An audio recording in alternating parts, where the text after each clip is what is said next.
Olá, Deus abençoe a sua vida. Vamos à reflexão de número 35 no livro de Josué. Estamos agora iniciando o capítulo 11. Nós vamos ler do versículo 1 ao 5 e essa leitura será realizada na Bíblia NVI. Quando Jabim, rei de Azor, soube disso, enviou mensagem a Jobabe, rei de Madom, aos reis de Siron e Aquisaf, e aos reis do norte que viviam nas montanhas, na Arabá, ao sul de Quinerete, na Cefelá e em Nafote-dor, a oeste, aos cananeus, a leste e a oeste, aos amorreus, aos hititas, aos ferezeus e aos jebuseus das montanhas, e aos heveus do Sopé, do Hermon, na região de Mispá. Saíram com todas as suas tropas, um exército imenso, tão numeroso como a areia da praia, além de um grande número de cavalos e carros. Todos esses reis se uniram e acamparam junto às águas de Miron para lutar contra Israel. Deus abençoe a leitura da sua palavra, amém? Então, nós estamos agora iniciando o capítulo 11 e agora nós estamos contemplando aí mais uma caminhada, mais uma expansão, mais um movimento do povo de Israel, né, que quando ele entra na terra de Canaã, ele entra ali pela região central e já vence ali Jericó, depois tem a batalha de Ai, e aí nós vamos vendo aí dentro desse processo todo, Israel se movimentando para o sul dentro do episódio, onde aqueles 5 reis se unem contra os gibeonitas e Israel. Agora os gibeonitas que estão debaixo da proteção de Israel, Israel se move contra esses 5 reis, vencendo eles, depois mais 7 reis, então reinos ali. Então ele domina a região sul. Então ele já dominou a região central, já foi para a região sul. Deus preparou todas aquelas bênçãos que nós contemplamos nas reflexões anteriores. Isso é maravilhoso. E agora, então, enquanto Israel está ali ganhando força, né, ele passa um tempo ali, alguns estudiosos ali dizem que esse período todo é um período de 7 anos, né, mas isso está fora do cenário bíblico, nós não temos essa referência. Mas é importante observarmos ali que Israel está ganhando força, Israel está ganhando espaço, e agora, nesse exato momento, a região do norte começa a se movimentar, o norte ali de Canaã.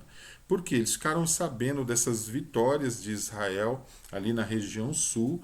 Então aí nós começamos o texto falando de Jabim, né, um dos reis ali do norte, que manda mensagem a outros reis, né, e aí eles se unem, todos eles se unem, como nós vimos aí no texto, e agora se armam contra Israel.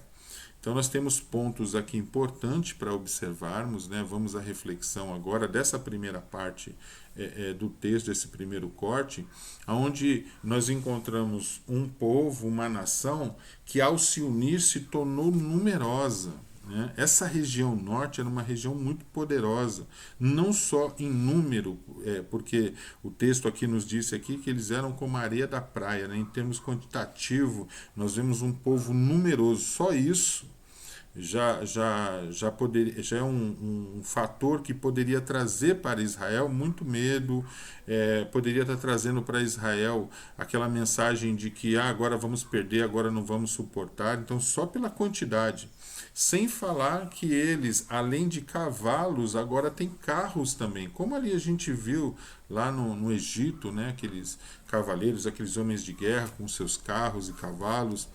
Então nós estamos vendo agora uma particularidade diferente dos outros reis ali, dos outros reinos ali dentro de Canaã, onde Josué não enfrentou nada disso. Então tudo isso para Israel se caracteriza como uma grande ameaça. Né? Um povo numeroso, um povo forte, que agora, já bem mais preparado para a batalha, se coloca em posição contra Israel. Né?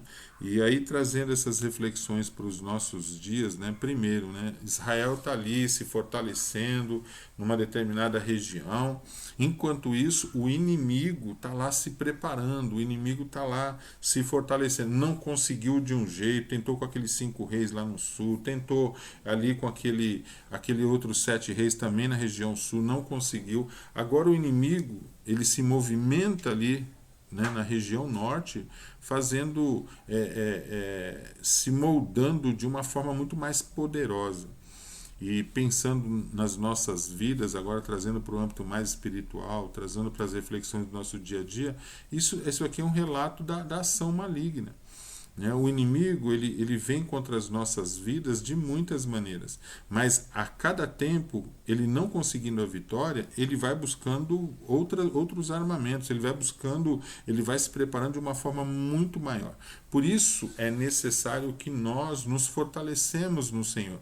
Não podemos de maneira nenhuma largar a consagração, a santidade, né? Devemos continuar vivendo uma vida de oração, de jejum, porque o inimigo realmente está em torno das nossas vidas como um leão querendo nos tragar e cada vez buscando artimanhas diferentes.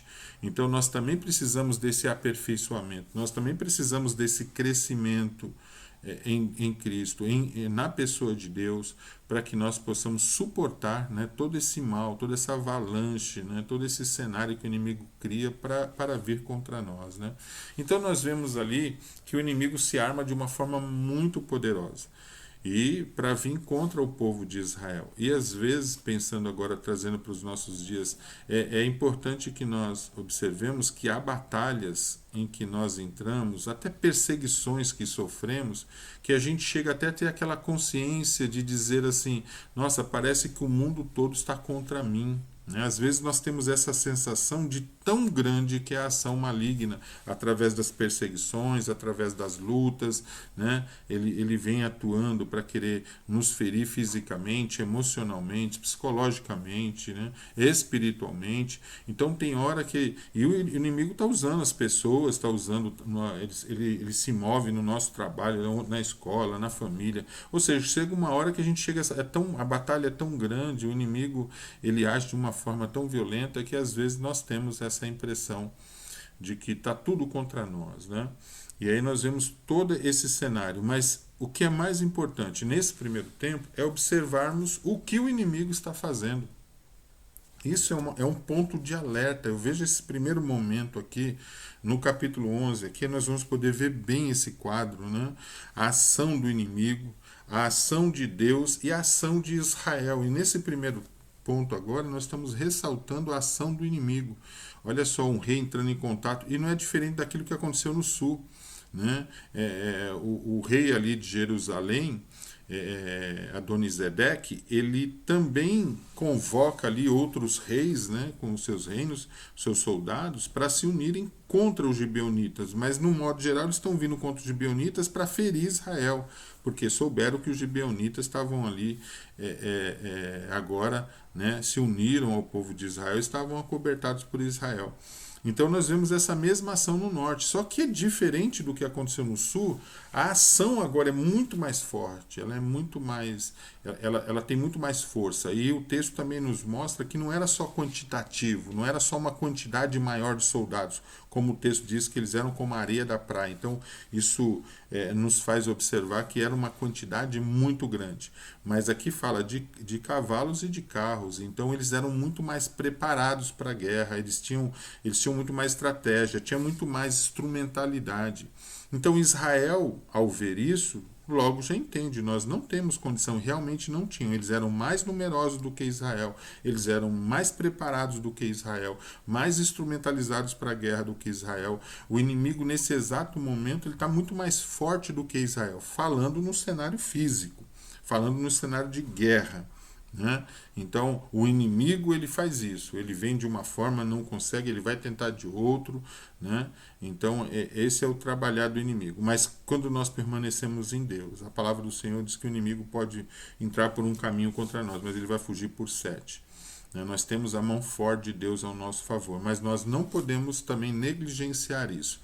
Enquanto temos o fôlego de vida, enquanto estamos agindo como igreja, quando a igreja começa a se santificar, quando a igreja começa agora trazendo princípios para a igreja, quando a igreja começa a se movimentar, começa a fazer a obra de Deus, as lutas se levantam. Porque quem é o primeiro a se incomodar quando a igreja começa a cumprir o seu chamado? É o inimigo. E a gente vê luta disparando para tudo quanto é lado. Então a primeira concepção que nós temos que ter aqui é que a nossa luta não é nem contra a carne nem contra o sangue. Não temos que guerrear contra outras igrejas, contra pessoas, nada disso. A nossa luta é no mundo espiritual. Nós sabemos que o inimigo se incomoda quando a igreja começa a se consagrar, quando a igreja começa a orar, jejuar, obedecer a Deus, cumprir o seu chamado. Aí pronto, o inimigo, aí começa os levantes. E a gente vê que a batalha vai se intensificando a cada momento. Então, quando a gente olha Israel agora, nesse cenário, partindo ali do capítulo 9, 10 e agora 11, Israel, nesse processo, nessa campanha de conquistar a terra como promessa que Deus deu a ele, nós estamos vendo que a cada vez o inimigo ele se arma de uma forma muito mais potente, né? Então isso exige que Israel também ele cresça mais em Cristo, em Deus, ele possa se fortalecer mais na pessoa de Deus, porque essa é a garantia da vitória. Amém? Então nós estamos vendo aqui o que o inimigo está fazendo, a forma como o inimigo está se movendo. O inimigo está se preparando de uma forma muito mais forte, muito mais numerosa, muito mais instrumentalizada para destruir o povo de Deus. Então, se a sua batalha, a sua caminhada está difícil, se as lutas estão realmente a ponto de fazerem você chegar a esse tipo de consciência, dizer, nosso mundo todo parece que está contra mim, parece que estamos carregando o mundo nas costas, né? Saiba que nós temos um Deus. Saiba que nós temos um Deus que nos guarda, que nos guia. Mas, acima de tudo, que nós não podemos, em nenhum momento, nos afastarmos do Senhor. Em nenhum momento podemos largar as instrumentalidades da nossa vida espiritual, os instrumentos que Deus nos concedeu, que é a oração, que é o jejum, que é a obediência da palavra, que é a própria palavra do Senhor, né, que é a vigilância. Temos que estar em constante oração. A palavra do Senhor diz assim, orai sem cessar, porque realmente o inimigo não cansa, ele não para. Ele está sempre preparando algo. E como igreja de Cristo, como homem de Deus e mulher de Deus, nós temos que estar atento a essa realidade. E esse texto começa mostrando o que o inimigo está fazendo. E é o que ele sempre faz, se prepara para tentar destruir a obra do Senhor. Ele trabalha para tentar impedir o avanço do reino de Deus. Ele trabalha, ele se movimenta para destruir a minha e a sua vida como homens e mulheres de Deus. Então nós temos que estar sempre preparados. Nós não podemos, de nenhuma maneira, nos afastarmos de uma vida consagrada, de uma vida de comunhão com Deus. Amém? Que você possa, através desses alertas, também se fortalecer. Se você está enfraquecendo, abandonando a leitura da palavra, está trocando as coisas de Deus pelas coisas do mundo, acorda, desperta, porque a destruição vem para as nossas vidas se nós não estivermos firmados na rocha que é o nosso Senhor Jesus Cristo. A palavra do Senhor diz que virão ventos e chuva, mas a casa edificada sobre a areia, ela cai. Então, que nós possamos ter um cristianismo real, verdadeiro, não hipócrita, mas conectado, que se nutre da pessoa de Deus, da pessoa de Jesus, da sua palavra o tempo todo.